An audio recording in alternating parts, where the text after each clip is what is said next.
I know that you're here in Washington to meet with President Biden and to get ready for a NATO summit that will no doubt demonstrate the unity and the strength of our alliance.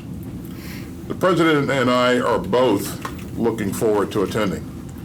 And let me stress again right at the top of our meeting that the Department of Defense strongly supports your NATO 2030 initiative and its goal of keeping the alliance strong militarily and making it stronger politically and giving it a more global view. Obviously, we're focused on NATO's top job, which, as you and I have talked about on a number of occasions, that job is maintaining credible deterrence and being ready to fight and win if deterrence should fail. But so too are we focused on ensuring the entire alliance has a comprehensive view of the challenges the transatlantic community faces and for leading NATO's adaptation to meet those threats.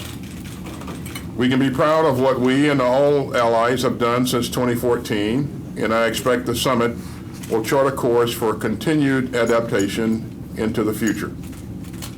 We can also be proud of our efforts to ensure our allies share equitably in the responsibility to procure, prepare, and provide ready forces and capabilities. As a result of your leadership, Mr. Secretary General, this is the 7th consecutive year of increased defense spending. I think that's extraordinary, and I appreciate the emphasis that you've placed on this issue. And finally, I want to note our collective efforts in Afghanistan. The withdrawal of U.S. forces from that country is proceeding well. And as I have made clear back in April, when we announced our decision in Brussels, the United States remains committed to assisting our resolute support partners as they too retrograde. As you yourself said, when we went into Afghanistan together, we adjusted our posture together, and we are not united in leaving together, and that's exactly what we're doing. I'm confident that as resolute support begins to stand down, we will transition to a new relationship with Afghanistan and with the Afghan forces, one that continues to help them meet their responsibilities to their citizens. Again, thanks, Mr. Secretary General, for being here, and I'm looking forward to our discussion today and to the summit next week. Thank you so much, Secretary Austin, and thank you so much for the warm welcome, and most of all, thank you for your leadership, for your strong commitment to our transatlantic alliance, to NATO. We very much look forward to the NATO summit next week in Brussels, to welcoming President Biden and you and all the other leaders, because we face many challenges which we cannot face alone, but we need to face them together in NATO.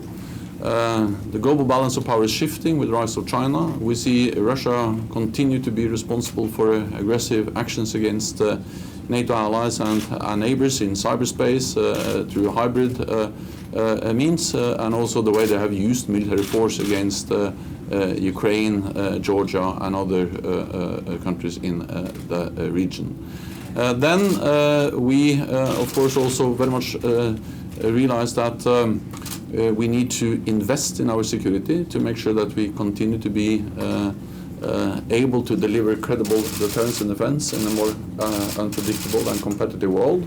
And therefore, as you just alluded to, I welcome the fact that European allies and Canada have invested more over now 7 years. And I expect them to continue to do so.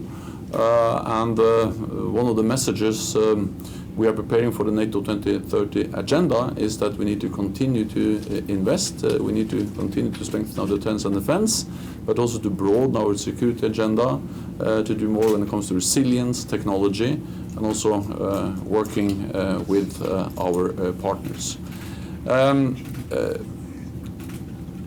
Allies coordinate the withdrawal from Afghanistan, all the NATO allies and the partners.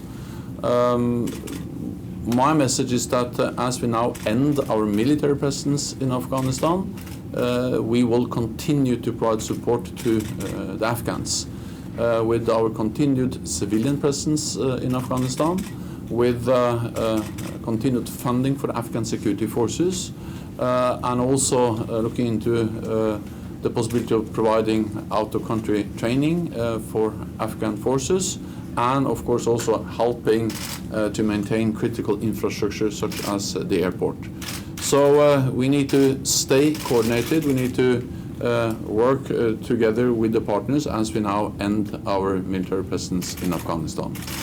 Once again, thank you so much for hosting me and my delegation here today. I look forward to our meeting, and thank you for your strong commitment to NATO. Thank you.